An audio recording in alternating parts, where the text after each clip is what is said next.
ஏற்றத்தை நோக்கி வினாடி வினா நிகழ்ச்சியை நடத்துபவர் டி.கே. பத்மநாபன் அவர்கள். உடன் பங்கேற்பவர்கள் R. Nadeesha, J. Rita Mary, M S. Dhiyanesh, C. Tejeswar, P. Vijayasri, R. Yashika.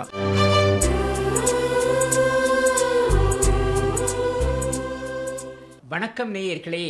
ஏற்றத்தை நோக்கி வினாடி வினா நிகழ்ச்சியின் வரிசையில் மத்திய அரசின் நலத்திட்டங்கள் பற்றிய தொடர் வினாடி வினா நிகழ்ச்சியை தொகுத்து வழங்குவதில் ஆகாஷ்வாணி சென்னை பெருமை கொள்கிறது. பல்வேறு துறைகளில் நாட்டின் முன்னேற்றத்திற்காகவும் பல்வேறு தரப்பட்ட மக்களின் வாழ்க்கை முன்னேற்றத்திற்காகவும் மத்திய அரசு பல்வேறு நலத்திட்டங்களை தீட்டி அவற்றை செயல்படுத்தி வருகிறது. மக்கள் அனைத்து திட்டங்களை பற்றியும் அறிந்து கொள்வதற்கும் அவற்றின் பலன்களை அடைவதற்கும் இந்த வினாடி வினா நிகழ்ச்சி தொடர் ஒரு கருவியாக இருக்கும் என்பதில் ஐயமில்லை. இன்றைய நிகழ்ச்சியில் பெரும்பாலான மத்திய அரசின் நேரடி திட்டங்களை பற்றி தெரிந்து கொள்வோம். இந்த நிகழ்ச்சியில் அண்மையில் குறைக்கப்பட்ட ஜிஎஸ்டி வரி விகிதங்கள், கால்நடை மேம்பாடு, சுகாதாரம், எலக்ட்ரானிக்ஸ், ஆர்டிஃபிஷியல் இன்டெலிஜென்ஸ் என்று இன்னும் பல துறைகளில் மத்திய அரசின் நலத்திட்டங்களை பற்றி தெரிந்து கொள்வோம். இன்றைய நிகழ்ச்சியில் பங்கு பெறுவதற்காக ABC என்ற 3 அணிகள் வந்திருக்கின்றன. இப்பொழுது நிகழ்ச்சியினுடைய விதிமுறைகளை பார்ப்போம். ஒவ்வொரு அணிக்கும் முறையே ஒவ்வொரு வினா தொடுக்கப்படும். சரியான விடையை சொல்லுகின்ற அணி 10 மதிப்பெண்களை பெறுவார்கள். அப்படி அவர்கள் சரியான விடையை சொல்ல தவறி மற்றவர்களுக்கு அந்த வாய்ப்பு அளிக்கப்பட்டு அவர்கள் சரியான விடையை சொன்னால் அவர்களுக்கு ஊக்க மதிப்பெண் 5 வழங்கப்படும். இப்பொழுது நிகழ்ச்சியில் பங்கு பெறும் அணிகளை நாம் அறிமுகம் செய்து வைப்போமா? முதலில் ஏ அணி. வணக்கம், என் பெயர் ரீட்டா மேரி. நான் என்னுடைய பிஎஸ்சி கெமிஸ்ட்ரி படிப்பினை புனித சிலுவை தன்னாட்சி கல்லூரி திருச்சியில் முடிச்சுட்டு இங்கே யூபிஎஸ்சி ப்ரிப்பேர் பண்ணுறதுக்காக வந்திருக்கிறேன். வணக்கம், என் பெயர் நதீஷா. நான் ஹோலி கிராஸ் காலேஜ் திருச்சியில் பிஎஸ்சி கெமிஸ்ட்ரி முடிச்சுட்டு இப்போ யூபிஎஸ்சி ப்ரிப்பரேஷனுக்காக இங்கே சென்னை வந்திருக்கேன். ரொம்ப சந்தோஷமா. இப்போ டீம் பி நீங்க சொல்லுங்க. வணக்கம் சார், என் பேர் தியானேஷ். நான் ஈரோடு மாவட்டத்திலேருந்து வரேன். நான் என்னோட பிஇ கம்ப்யூட்டர் சயின்ஸை கோயம்புத்தூர் ஸ்ரீகிருஷ்ணா காலேஜ்லேருந்து முடிச்சிருக்கேன். இப்போ இங்கே குடிமை பணி தேர்வுக்காக இங்கே ப்ரிப்பேர் பண்ணிட்டு இருக்கேன் சென்னையில். ரொம்ப சந்தோஷம். நன்றி. நீங்கள்? வணக்கம் சார், என் பேர் தேஜேஸ்வர். நான் ஆந்திராவில் கர்னூல் டிஸ்ட்ரிக்ட்லேருந்து வரேன். நான் பிகாம் முடிச்சுட்டு இங்கே யூபிஎஸ்சி தேர்வுக்காக ப்ரிப்பேர் பண்ணிட்டுருக்கேன். என்னுடைய வாழ்த்துக்கள். நீங்கம்மா சி அணியினர்? என் பேர் யாசிகா. நான் பிஎஸ்சி ஃபிசிக்ஸ் ஸ்டெல்லா மேரிஸ் காலேஜில் முடிச்சிருக்கேன். இப்போ யூபிஎஸ்சி ப்ரிப்பேர் பண்ணிகிட்ருக்கேன். வாழ்த்துக்கள். நீங்கம்மா? என்னோட பெயர் பி விஜயஸ்ரீ.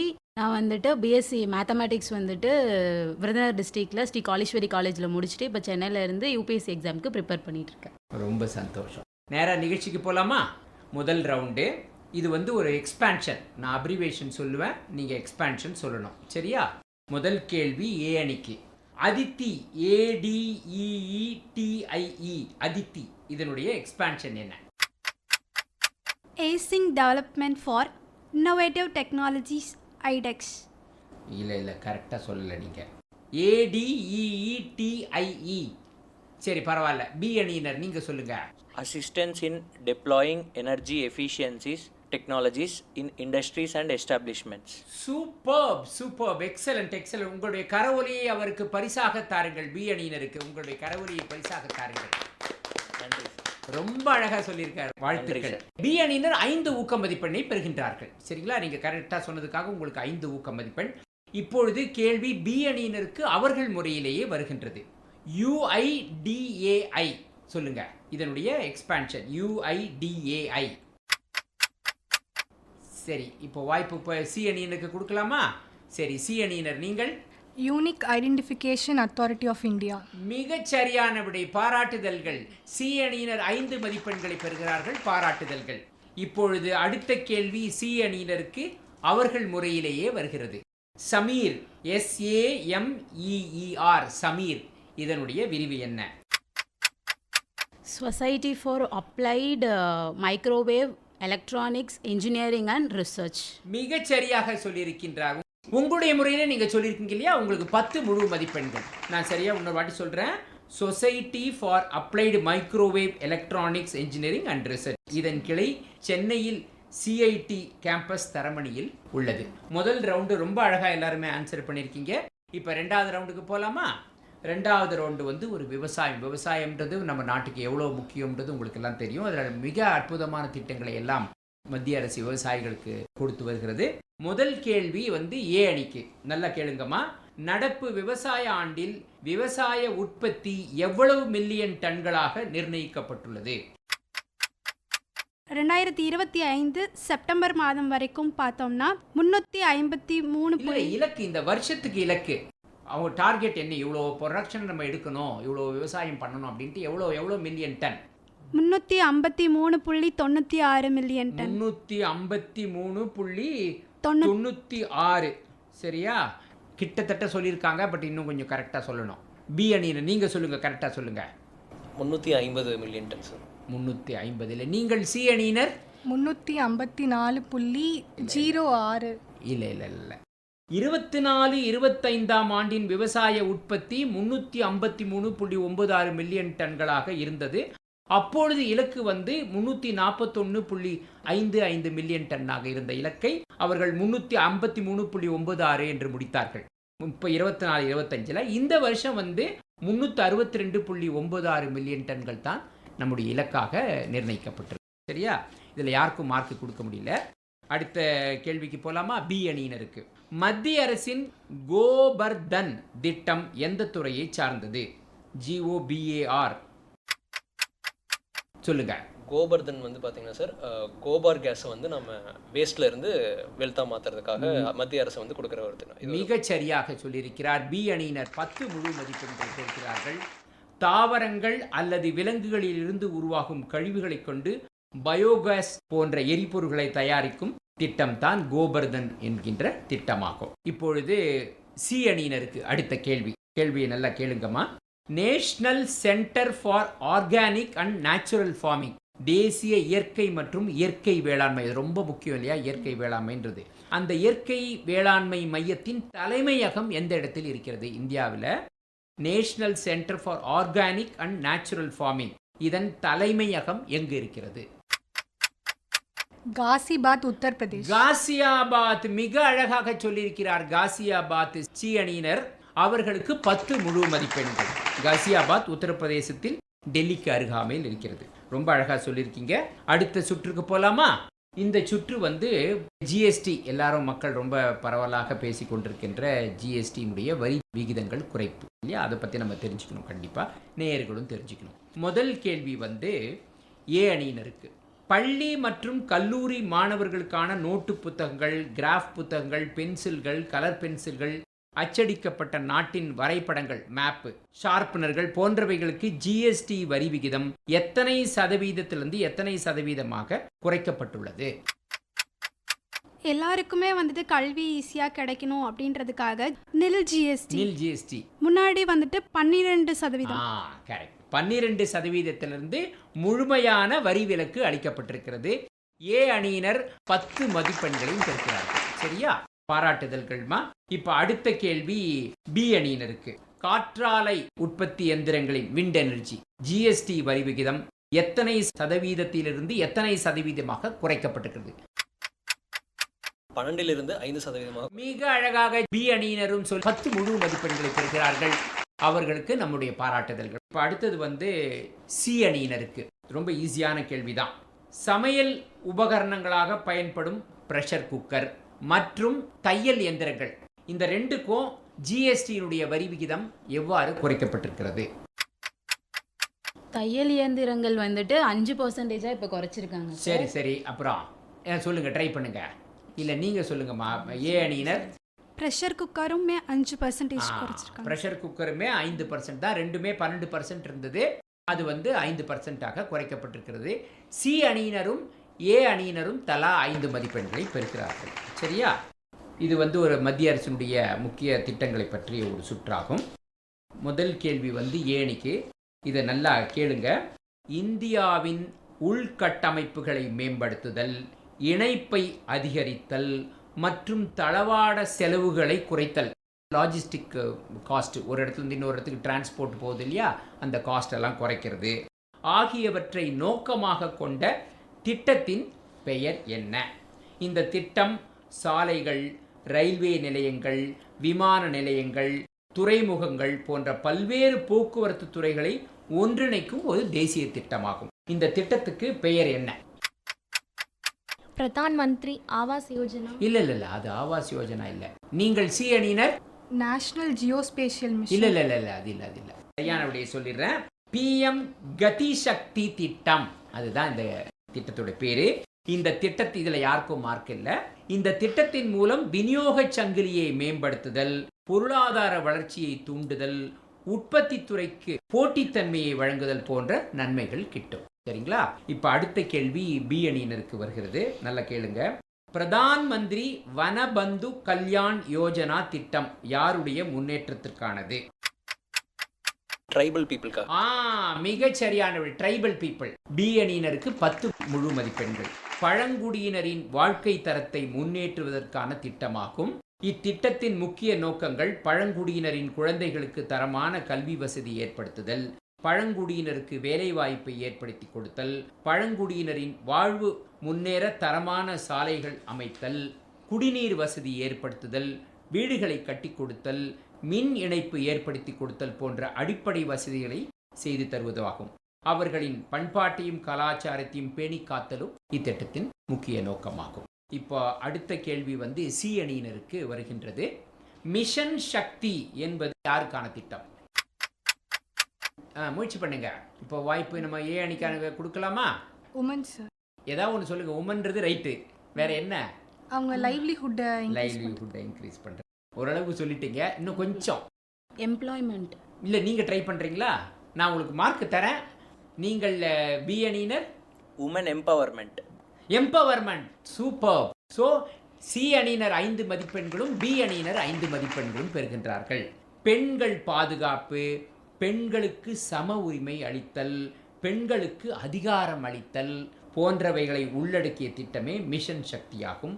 இவ்வாண்டு நிதிநிலை அறிக்கையில் சுமார் 3150 கோடி ரூபாய்கள் இத்திட்டத்திற்காக ஒதுக்கப்படுகிறது. பி அணியினர் ரொம்ப அழகாக சொன்னீங்க, உங்களுக்கு பாராட்டுதல்கள். நீங்கள் அடுத்த சுற்றுக்கு போகிறதுக்கு முன்னாடி நீங்கள் எவ்வளோ மதிப்பெண்கள் வாங்கியிருக்கீங்கன்னு பார்த்துருவோமா? 4 ரவுண்ட்ஸ் முடிவில் டீம் ஏ 15 பாயிண்ட்ஸ் எடுத்திருக்காங்க, team B 40 points, team C 35 points.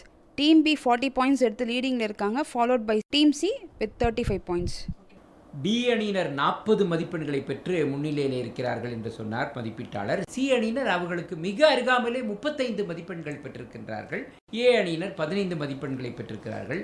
இப்போ வரும் சுற்றுகளில் கொஞ்சம் போட்டி கடுமையாக இருக்கும்னு எதிர்பார்க்குறோம். அடுத்த சுற்றுக்கு போகலாமா? இது ஒரு சிறப்பு சுற்று. முதல் கேள்வி ஏ அணிக்கு. மத்திய அரசின் ஜன்தன் யோஜனா, மன்தன் யோஜனா, வந்தன் யோஜனா, இந்த 3 திட்டங்களில் எந்த திட்டம் பழங்குடியினருக்கான திட்டமாகும்? வந்தன் யோஜனா. மிகச் சரியாக சொல்லியிருக்கின்றார். ஏ அணியினர் 10 முழு மதிப்பெண்களையும் அவர்களுக்கு கரோலியை பரிசாக தாருங்கள். வந்தன் யோஜனா. சரிங்களா? இப்போ நான் 3 திட்டத்தையுமே ஒரு வாட்டி சொல்லிடுறேன். பிரதான் மந்திரி ஜன்தன் யோஜனா என்பது நாட்டு மக்கள் அனைவரையும் வங்கி சேவைகளுக்குள் கொண்டு வரும் திட்டமாகும். பிரதம மந்திரியின் கிசான் மன்தன் யோஜனா திட்டம் 60 வயதை கடந்த விவசாயிகளுக்கு பென்ஷன் வழங்கும் திட்டமாகும். பிரதம மந்திரியின் வந்தன் யோஜனா திட்டம் என்பது பழங்குடியினரின் வாழ்க்கை தரம் முன்னேற்றத்திற்கான ஒரு திட்டமாகும். இப்போ அடுத்த கேள்வி பி அணியினருக்கு வருகிறது. PM Asha, PM Usha, PM Poshan, இதில் எந்த திட்டம் பள்ளி குழந்தைகளுக்கான ஊட்டச்சத்து உணவு திட்டமாகும்? பிஎம் போஷான். மிகச் சரியாக சொல்லியிருக்கிறார். பி அணியினர் 10 முழு மதிப்பெண்களை பெறுகின்றார்கள். வாழ்த்துக்கள். இப்போ அடுத்தது சி அணியினருக்கு போலாமா? சௌபாகிய யோஜனா, உஜ்வலா யோஜனா, அட்டால் புஜால் யோஜனா, இதில் எந்த திட்டம் நிலத்தடி நீரை பராமரிக்கும் திட்டமாகும்? அட்டால் புஜால் யோஜனா தான் நிலத்தடி நீரை பராமரிக்கும் திட்டமாகும். ரொம்ப அழகா சொல்லியிருக்காங்க சி அணியினர். அவர்களும் 10 முழு மதிப்பெண்களை பெறுகின்றார்கள். வாழ்த்துக்கள். அடுத்த சுற்றுக்கு போலாம். இது ஒரு எண்ணெய் வித்துக்கள், எடிபிள் ஆயில் பற்றிய ஒரு சுற்றாகும். சரியா? முதல் கேள்வி ஏ அணிக்கு. இந்தியாவிலே எந்த மாநிலத்தில் பாமாயில் அதிகமாக தயாராகிறது? சமையலுக்கு யூஸ் பண்றீங்க இல்லையா? ஆந்திர பிரதேஷ். மிக அழகாக சொல்லியிருக்கிறார். ஏ அணியினர் 10 மதிப்பெண்களை பெறுகிறார்கள். ஆந்திர பிரதேசம் ஏறக்குறைய இந்தியாவில் தயாராகும் பாமாலின் அளவுகளில் 80% மேல் ஆந்திர பிரதேசத்தில் தான் தயாராகிறது. இப்போ அடுத்த கேள்வி பி அணியினருக்கு. நீங்களும் கரெக்டாக சொல்லுவீங்கன்னு எதிர்பார்க்குறேன். இந்தியா எந்த நாடுகளில் இருந்து பாமாயிலை அதிகமாக இறக்குமதி செய்து கொள்கிறது? இந்தோனேஷியா மற்றும் மலேசியா. Indonesia, Malaysia. மிகச் சரியாக சொல்லியிருக்கிறார். பி அணியினர் 10 மதிப்பெண்களை பெறுகிறார்கள். அதை தவிர இன்னொரு கண்ட்ரிக்கு இது தெரியுமா? பரவாயில்ல, நான் சொல்லிடுறேன். தாய்லாண்டுலேயும் வந்து பாமாயிலை நம்ம நிறைய இம்போர்ட் பண்ணியிருக்கிறோம். சரிங்களா? இப்பொழுது அடுத்த கேள்வி சி அணியினருக்கு. இந்தியா தன் சமையல் எண்ணெய் தேவைகளில் மொத்தம் எத்தனை சதவீதத்தை இறக்குமதி செய்து கொள்கிறது? 42%. இல்லை, நீங்கள் ஏ அணியினர் 60%. 60%. மிக அழகாக சொல்லியிருக்கிறார். ஏ அணியினர் 5 ஊக்க மதிப்பெண்ணை பெறுகிறார்கள். 57 முதல் 60% இந்தியா இறக்குமதி செய்து கொள்கிறது பாமாலை.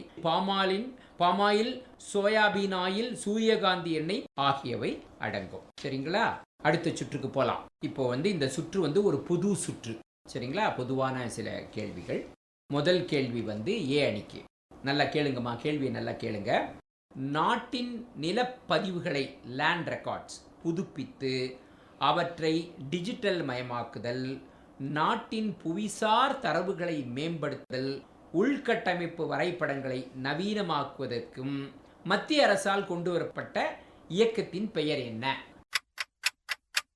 National geospace mission sir. National geospatial mission. Geospatial mission. ரொம்ப சூப்பர், ரொம்ப அழகாக சொல்லியிருக்கீங்க. பி அணியினர் 5 ஊக்க மதிப்பெண்ணை பெறுகின்றார்கள். சரிங்களா? இதுதான் தேசிய புவிசார் இயக்கம், நேஷனல் ஜியோஸ்பேஷியல் மிஷன் என்பதாகும். இத்திட்டத்திற்கு இந்த ஆண்டு நிதிநிலை அறிக்கையில் சுமார் 100 கோடி ரூபாய் ஒதுக்கப்பட்டிருக்கிறது. இப்போ அடுத்தது வந்து ஒரு இன்ட்ரெஸ்டிங்கான கேள்வி. பி அணியினருக்கு உங்கள் முறையிலேயே வருகிறது.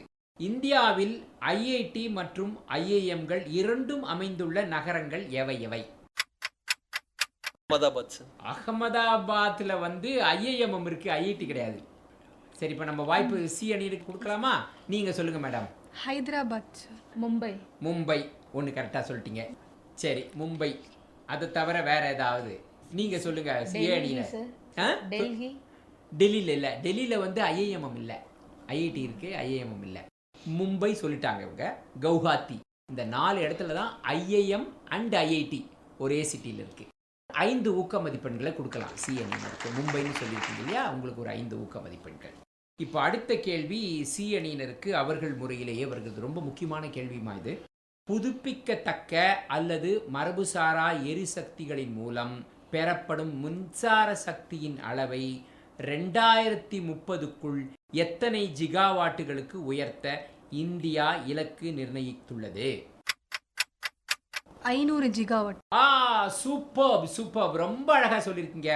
சி அணியினருக்கு 10 மதிப்பெண்களும் நம்முடைய பாராட்டுதல்களும். நான் கன்வென்ஷனல் ரினியூவபிள் எனர்ஜிஸ் மூலமாக 500 ஜிகாவாட் நம்பர் 2030க்குள்ளே பண்ணணுன்ற மாதிரி முடிவு இலக்கு நிர்ணயிக்கப்பட்டிருக்கிறது.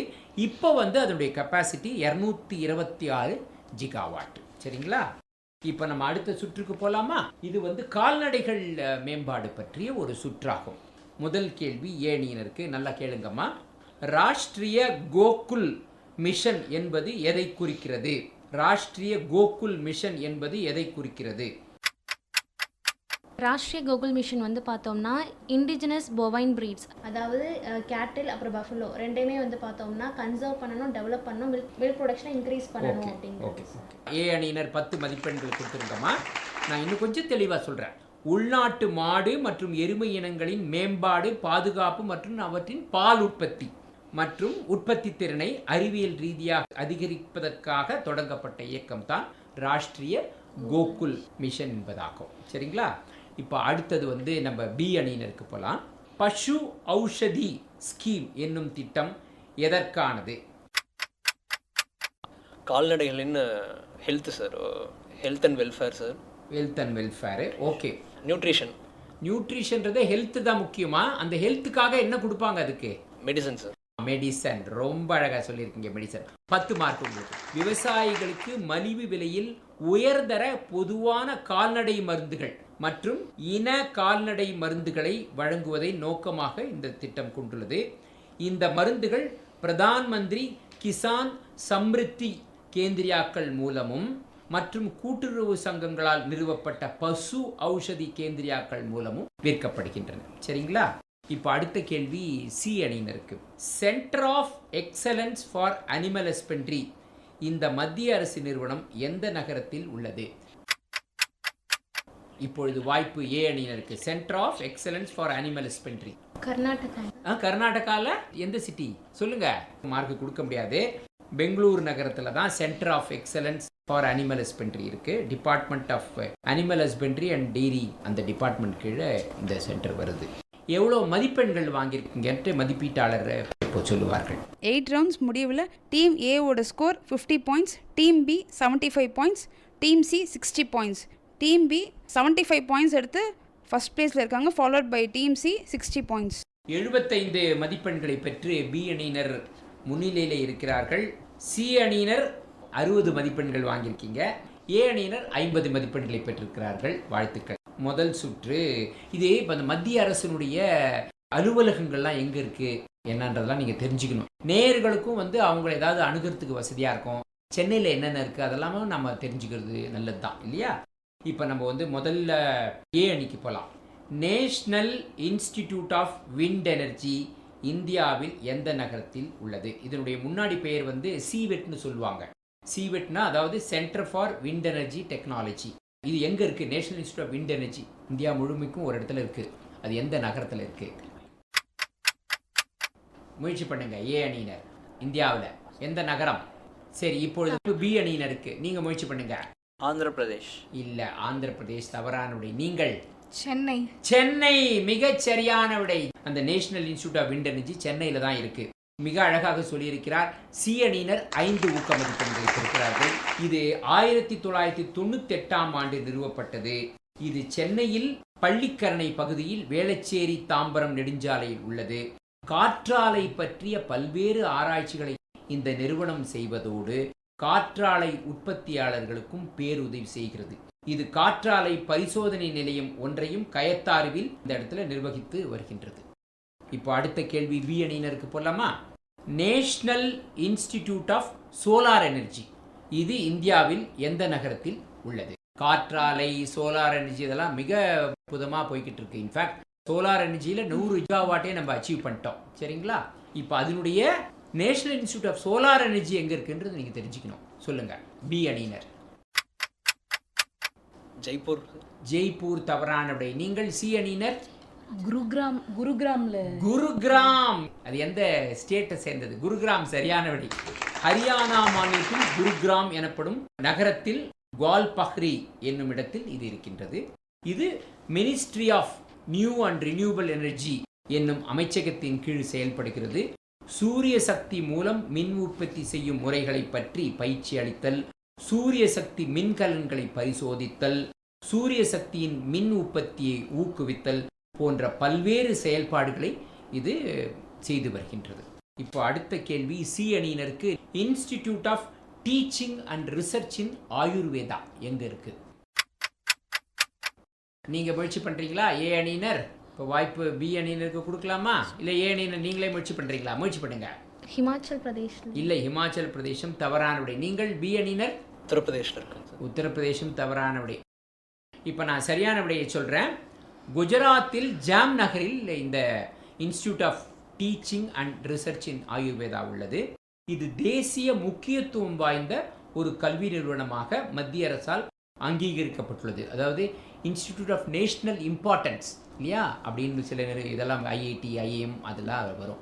அதே மாதிரி இதுவும் ஒரு தேசிய முக்கியத்துவம் வாய்ந்த ஒரு கல்வி நிறுவனமாக மத்திய அரசால் அங்கீகரிக்கப்பட்டுள்ளது. இது மத்திய ஆயுஷ் அமைச்சகத்தின் கீழ் வருகின்றது. சரியா? இப்போ அடுத்த சுற்றுக்கு போகலாம். அடுத்த சுற்று ஒரு சுகாதாரம் பற்றிய ஒரு சுற்று. முதல் கேள்வி ஏ அணியினர். கேள்வியை நல்லா கேளுங்கம்மா. நீங்கள் உணவுப் பொருட்கள்லாம் வாங்கும்போது FSSAIன்னு பார்த்துருப்பீங்க. சரிங்களா? அந்த முத்திரை இருந்தால் தான் நம்ம இந்த உணவுப் பொருளை உட்கொள்ள முடியும். அவங்க அதை ரொம்ப ஸ்ட்ரிக்டாக பார்த்து அந்த முத்திரையை கொடுப்பாங்க. Food safety and standards authority of India, அதுதான் இந்த FSSAI. இந்திய உணவு பாதுகாப்பு மற்றும் தர நிர்ணய ஆணையத்தின் பிராந்திய அலுவலகம் சென்னையிலே எங்கே இருக்கிறது? இதுக்கெல்லாம் நிறைய பிராந்திய அலுவலகம் இருக்குது. அது மாதிரி சென்னையில் எந்த இடத்துல அது இருக்குது? கிண்டி தவறு. நீங்கள்? பி அணியினர்? அண்ணா சாலை. அண்ணா சாலையும் தவறு. நீங்கள்? சி அணியினர்? Mount road. சரி, நான் சரியான விடையை சொல்கிறேன். சென்னையில் ஜார்ஜ் டவுன் பகுதியில் ராஜாஜி சாலையில் சென்ட்ரல் டாக்குமெண்டேஷன் காம்ப்ளெக்ஸ் எனப்படும் அலுவலகத்தில் சென்னை துறைமுகத்தை ஒட்டி இருக்கின்றது. புதுடெல்லியை தலைமையகமாக கொண்டுள்ள இந்நிறுவனத்தின் பிராந்திய அலுவலகங்கள் மும்பை, சென்னை, கொல்கத்தா, குவஹாட்டி மற்றும் சண்டிகார் நகரங்களில் உள்ளது. உணவுப் பொருட்களுக்கான அறிவியல் அடிப்படையிலான தரங்களை வகுத்தல் இந்த நிறுவனத்தின் நோக்கமாகும். இப்போ நம்ம அடுத்த கேள்விக்கு போலாமா? இந்த கேள்வி பி அணியினருக்கு. மிஷன் இந்திரதனுஷ் என்னும் இந்திரதனுஷ் யோஜனா திட்டம் எதை பற்றியது? வேக்சினேஷன். இன்னும் கொஞ்சம் யாருக்குன்னு சொல்ல முடியுமா? குழந்தைகளுக்கான தடுப்பூசி. குழந்தைகளுக்கு. இன்னும் ஒரே ஒரு செக்ஷன் ஆஃப் பீப்புளை விட்டீங்க. Pregnant ladies. மிகச்சரியா சொல்லிட்டார். அந்த ஒன்று தான் நான் எதிர்பார்த்தேன். கர்ப்பிணி பெண்கள். மிகச்சரியாக சொல்லியிருக்கிறார் பி அணியினர். அவருக்கு 10 மதிப்பெண்களும் நம்முடைய பாராட்டுதல்களும்.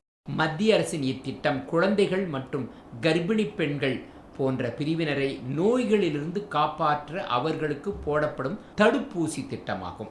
2024ஆம் ஆண்டின் இறுதிப்படி நாட்டில் 5.6 கோடி குழந்தைகளுக்கும் 1.32 கோடி கர்ப்பிணி பெண்களும் இந்த திட்டத்தினால் பயன்பெற்றிருக்கிறார்கள். இப்போ அடுத்த கேள்வி சி அணியினருக்கு போலாமா? நாட்டின் பொருளாதார முன்னேற்றத்திற்கு மக்களின் ஆரோக்கிய வாழ்வு முக்கியம் என்பதை கருத்தில் கொண்டு நாட்டின் ஆரம்ப, 2ஆம் நிலை மற்றும் 3ஆம் நிலை சுகாதார மருத்துவமனைகளை மேம்படுத்தி அவைகள் கொரோனா போன்ற பெருந்தொற்று நோய்கள் எதிர்காலத்தில் வரும்பொழுது அவற்றை திறம்பட சமாளிக்கும் திறமை உள்ளவைகளாக மாற்ற அரசு அமைத்துள்ள இலக்கிற்கு என்ன பெயர்? அந்த திட்டத்திற்கு என்ன பெயர்? சி அணியினருக்கு இந்த கேள்வி சொல்லுங்க. AAJMPY. இல்ல, அது இல்ல. நீங்கள் பி அணியினர். ஆயுஷ்மான் பாரத் பிரதான் மந்திரி ஜன ஆரோக்கிய யோஜனா. பிரதான் மந்திரி ஆயுஷ்மான் பாரத். அது மட்டும் சொல்லியிருக்காரு. சரி, அவருக்கு 5 மதிப்பெண் கொடுக்குறேன் நான். சரியா? நான் சரியான விடையை சொல்றேன். Pradhan Mantri Ayushman Bharat health infrastructure mission. சரிங்களா? PMABHIM, பிரதமரின் ஆயுஷ்மான் பாரத் சுகாதார உள்கட்டமைப்பு இயக்கம். சரிங்களா? பி அணியினருக்கு ஒரு 5 மதிப்பெண் கொடுக்கலாம். இப்போ நம்ம அடுத்த சுற்றுக்கு போகலாமா? இது எலக்ட்ரானிக்ஸ் பற்றிய ஒரு சுற்று. ரொம்ப ரொம்ப ரொம்ப ரொம்ப முக்கியம் எலக்ட்ரானிக்ஸ். சரிங்களா? இது நல்லா கேளுங்கம்மா. ஏ அணியினர். மிகப்பெரிய அளவில் எலக்ட்ரானிக் பொருள்களின் உற்பத்தியை, லார்ஜ் ஸ்கேல் உற்பத்தியை நாட்டில் பல மடங்கு பெருக்கும் நோக்கத்துடன் இவ்வாண்டு நிதிநிலை அறிக்கையில் எவ்வளவு கோடி ரூபாய்கள் ப்ரொடக்ஷன் லிங்க்டு இன்சென்டிவ் என்ற உற்பத்திக்கான ஊக்கத்தொகையாக ஒதுக்கப்பட்டுள்ளது? இந்த லார்ஜ் ஸ்கேல் எலக்ட்ரானிக் ப்ரொடக்ஷன் யூனிட்ஸ்க்காக வேண்டி ஒரு பெரிய அமௌண்ட்டை PLI ஸ்கீம் கீழே ஒதுக்கியிருக்காங்க. எத்தனை கோடி ரூபாய்கள் ஒதுக்கப்பட்டிருக்கிறது? 8880 கோடி ரூபாய். மிக அழகாக சொல்லிய சி அணியினருக்கு பாராட்டுதல்களை தாருங்கள். விஜயஸ்ரீ ரொம்ப அழகா துல்லியமா சொல்லியிருக்காங்க. அதாவது இளைஞர்கள்லாம் நீங்க ஒரு வாட்டியும் பட்ஜெட் போடும்பொழுது கொஞ்சம் டீட்டெயில்டாக படிக்கணும். சரிங்களா? எந்தெந்த துறைக்கு எவ்வளோ ரூபாய் ஒதுக்குறாங்க, எப்படிலாம் அதை கையாளுறாங்க. ஏன்னா நீங்கள் தான் வருங்காலத்தில் இந்தியாவை மிக மிக உயரமான நிலைக்கு கொண்டு போகிறீங்க.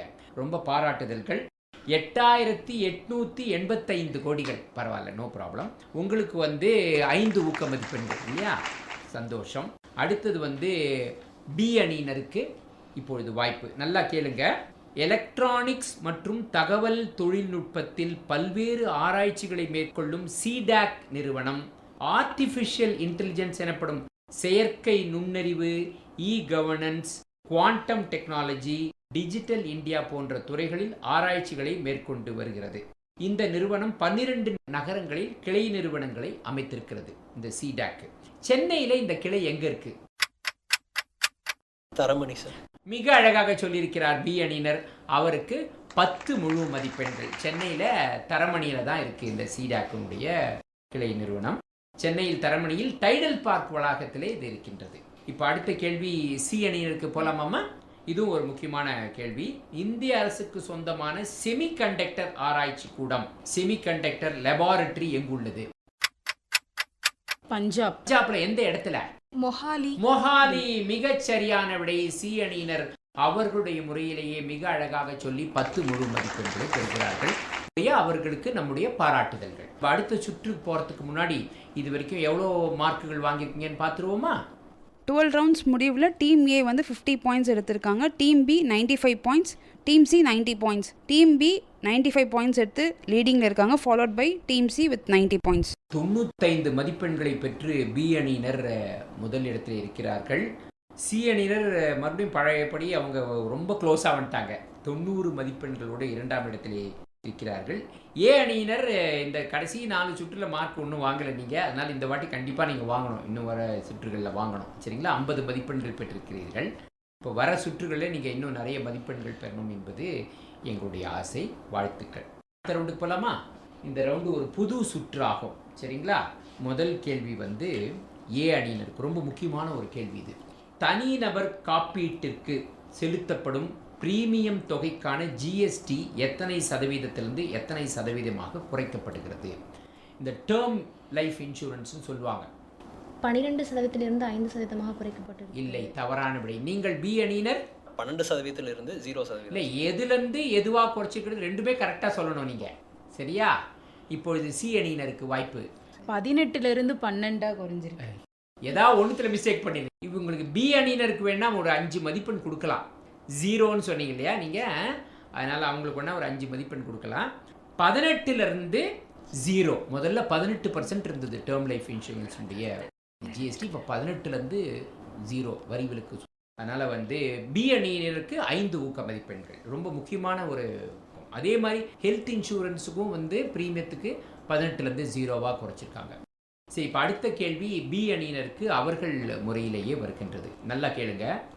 உலகமே வியக்கும் வண்ணம் முன்னேற்றம் கண்டுள்ள டிஜிட்டல் இந்தியா திட்டம் எந்த ஆண்டு மத்திய அரசால் அறிமுகப்படுத்தப்பட்டது? இந்த டிஜிட்டல் இந்தியான்றது ரொம்ப மிகப்பெரிய அளவில் நம்ம முன்னேறி இருக்கோம். இது எந்த வருஷம் முதல்ல அறிமுகப்படுத்தப்பட்டது? எல்லா இடத்துலையுமே டிஜிட்டல் அப்படின்ற மாதிரி ஒரு நோக்கத்தோடு இது செயல்பட்டு கொண்டு வருகின்றது. எந்த வருஷம்? 2019 சார். 19 இல்லை. நீங்கள் ஏ அணியினர் 2012. 2012 தவறு. 1/7/2015 காகிதமற்ற ஒரு கட்டமைப்பையும் சமுதாயத்தை வளர்க்க இத்திட்டம் பாடுபடுகிறது. கிராமப்புறங்களில் இணைய வசதியை மேம்படுத்துதலும் இத்திட்டத்தினுடைய நோக்கமாகும். பேப்பர்லெஸ் ஆஃபீஸ் அண்ட் எவ்ரிவேர் ரொம்ப முக்கியமான ஒரு திட்டம். டிஜிட்டல் இந்தியா இன்றைக்கி எந்த அளவுக்கு முன்னேறிருக்கு அப்படின்றத எல்லா துறைகளிலுமே டிஜிட்டலுடைய ஒரு பங்களிப்பு மிக அற்புதமாக இருந்து கொண்டு வருகிறது. இதில் யாருக்கும் மார்க் இல்லை. அடுத்த கேள்வி வந்து சி அணியினருக்கு. நல்லா கேளுங்கம்மா. அட்டால் பென்ஷன் யோஜனா என்னும் புகழ்பெற்ற இத்திட்டத்தினால் இதுவரை எத்தனை பேர் பயன்பெற்றிருக்கிறார்கள்? நீங்கள் சொல்லுங்க. சி அணியினர் 50 கோடி. இல்லை, தவறு. நீங்கள் பி அணியினர் 5 பில்லியன். இல்லை, தவறு. சரியான விடை நான் சொல்லிடுறேன். 8.11 கோடி மக்கள் பயன்பெற்றிருக்கிறார்கள். சரியா? நான் அந்த திட்டத்தை பற்றி வாசிக்கிறேன். அட்டால் பென்ஷன் யோஜனா என்பது இந்திய அரசாங்கத்தால் அறிமுகப்படுத்தப்பட்ட ஒரு உத்தரவாதமான ஓய்வூதிய திட்டமாகும். இது அமைப்பு சாரா துறையில் உள்ள மக்களை அடிப்படையாக கொண்டது.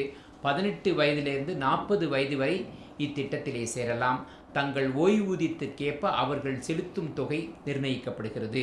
அவர்கள் தவணையை மாதாந்திரமாகவோ காலாண்டுக்கு ஒரு முறையோ இல்லை அரையாண்டுக்கு ஒரு முறையோ தேர்ந்தெடுத்துக் கொள்ளலாம். சரிங்களா? இதுதான் இந்த திட்டம். ரொம்ப முக்கியமான ஒரு திட்டம். இது ரொம்ப பாப்புலர் ஸ்கீம்.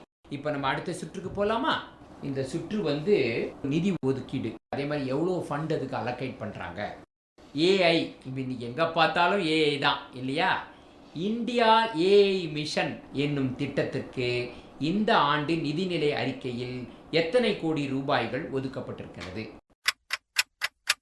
சொல்லுங்க. டீம் ஏவுக்கு 2800 கோடி. 2800 கோடி. நீங்கள் பி அணியினர் 550 கோடி. நீங்கள் சி அணியினர் 2000 கோடி. 2000 கோடி. ரொம்ப துல்லியமாக சொல்லிட்டாங்க. சி அணியினர் 5 ஊக்க மதிப்பெண்களை பெறுகின்றார்கள். நம்முடைய பாராட்டுதல்கள் சி அணியினருக்கு. அடுத்த கேள்வி பி அணியினருக்கு. நல்லா கேளுங்க, ரொம்ப முக்கியமான ஒரு கேள்வி.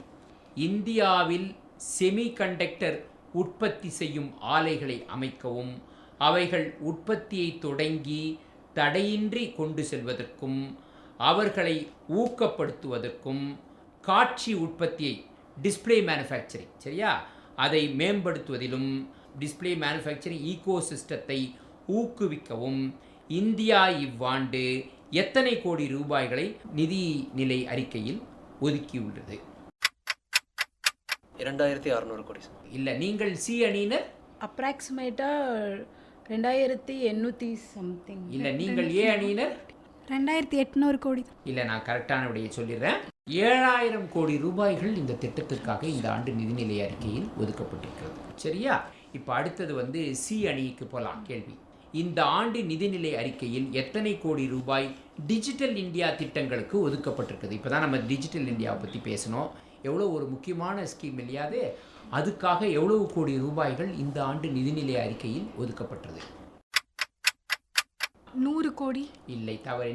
நீங்கள் பி அணியினர். 12000 கோடி. இல்லை, நான் கரெக்டான விடையை சொல்லிடுறேன். பரவாயில்ல. ரூபாய் 4071 கோடி ரூபாய்கள் 25-26 ஆண்டுக்கான நிதிநிலை அறிக்கையில் டிஜிட்டல் இந்தியா திட்டங்களுக்கு மத்திய அரசு ஒதுக்கியிருக்கிறது. இப்போ வந்து இந்த சுற்று முடிவடைஞ்சிட்டு நம்ம அடுத்த சுற்றுக்கு போகலாமா? இப்போ இந்த நிகழ்ச்சியினுடைய கடைசி சுற்று. இப்போ நீங்கள் இதில் வாங்குகிற மதிப்பெண்களை வச்சு தான் யார் முதலிடத்தில் வரப்போகிறாங்கன்றதை தீர்மானிக்கலாம். முதல் கேள்வி ஏ அணிக்கு. கியான் பாரத் மிஷன் என்னும் ஞான பாரதம் திட்டம் எந்த துறைக்கானது? Health care. இல்லை, ஹெல்த் கேர் இல்லை. நீங்கள் பி அணியினர். Knowledge sharing sir. சரி, நான் கரெக்டான ஆன்சர் சொல்லிடுறேன். இந்தியாவின் பரந்த புராதான ஆழமான கையெழுத்து பிரதிகளின் பாரம்பரியத்தை ஆய்வு செய்தல், ஆவணப்படுத்துதல், டிஜிட்டல் மயமாக்குதல் மற்றும் பாதுகாத்தல் போன்றவை இந்த திட்டத்தினுடைய நோக்கமாகும். புராதான ஆழமான கையெழுத்து பிரதிகளின் பாரம்பரியத்தை கண்டுபிடிச்சு அதை வந்து ஸ்டோர் பண்ணுறது தான். சரிங்களா? இப்போ வந்து அடுத்த கேள்வி வந்து பி அணியினருக்கு ரொம்ப ஈஸியான கேள்வி தான் இது. கதர் ஆடைகள், பருப்பு வகைகள், தேன், சோப்பு வகைகள், பொம்மைகள், கைவினைஞர்களின் அழகிய வேலைப்பாடுடைய அலங்கார பொருட்கள் போன்றவைகளை விற்பனை செய்யும் காதி கிராமோத்யக் பவன் சென்னையில் 2 இடங்கள் இருக்குது. எங்கே அந்த 2 இடங்கள் என்னென்ன சொல்லுங்கள்? காதி கிராமோத்யக் பவன் நீங்கள் பார்த்துருப்பீங்க. அங்கே தான் நிறைய இப்போ நவராத்திரி காலங்கள்லாம் ரொம்ப பொம்மை கண்காட்சியெலாம் அங்கே வச்சுருப்பாங்க. சரிங்களா? அதை தவிர நிறைய அந்த கைவினை பொருட்கள், சோப்பு, நிறைய பொடி, அந்த பொடி வகைகள்லாம் வச்சுருப்பாங்க. சமையலுக்கு தேவையான பொடிகள் மற்றும் ஹெல்த் ரிலேட்டட் பொடிகள்லாம் கூட வச்சுருப்பாங்க. காதி கிராமோத்யக் பவன் அப்படின்னு சொல்லுவாங்க. சென்னையில் 2 இடத்துல இருக்குது. சொல்லுங்கள். பி அணியினருக்கு இந்த கேள்வி. Governors office. இல்லை, விற்கெல்லாம் நிறைய கூடுற இடத்துலயே இருக்குது. நீங்கள் சி அணியினர். Mount road. எந்த இடத்துல? அண்ணா சாலை. அண்ணா சாலை. சிந்தாரிப்பேட். இல்லை, அண்ணா சாலை சரியான விடைதான். அண்ணா சாலை சரியான விடைதான். உங்களுக்கு வந்து இன்னொரு இடத்துல இருக்கு. சரி, பரவாயில்ல. நீங்கள் வந்து சி அணியினர் 5 மதிப்பு ஊக்கமதிப்பு அண்ணா சாலைன்னு சொல்லியிருக்கீங்க. நம்பர் 44 அண்ணா சாலையில் இருக்கிறது. இன்னொரு இடம் வந்து ஔவை சண்முகம் சாலையிலே இருக்கின்றது. ரொம்ப நிறைய பொருட்களாக இருக்கும். நீங்கள் போய் பார்த்தீங்கன்னா நிறைய தேவையான பொருட்கள், நவராத்திரி கொலு பொம்மை காட்சியெல்லாம் அங்கே கண்காட்சியெல்லாம் அங்கே அழகாக வச்சுருப்பாங்க. இப்போது நிகழ்ச்சியினுடைய கடைசி கேள்வி சி அணியினருக்கு வருகின்றது. நல்லா கேளுங்கம்மா.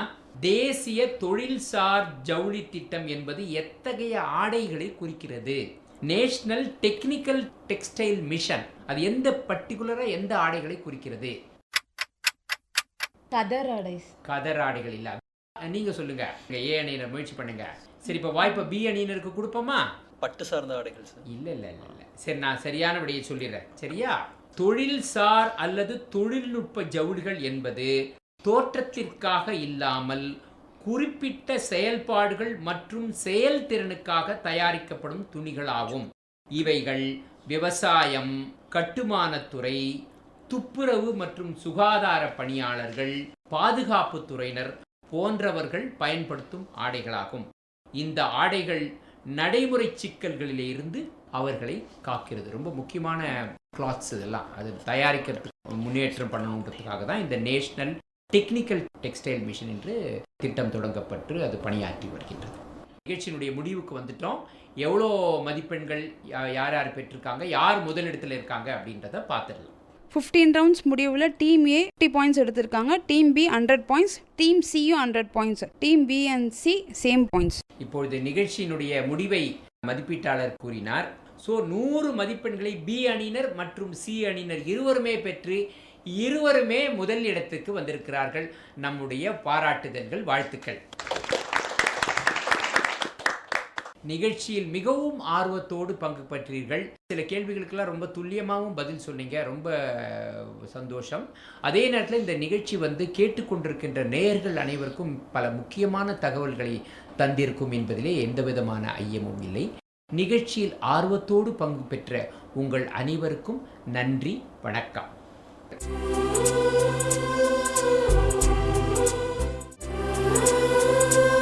இதுவரை ஏற்றத்தை நோக்கி வினாடி வினா நிகழ்ச்சி கேட்டீர்கள்.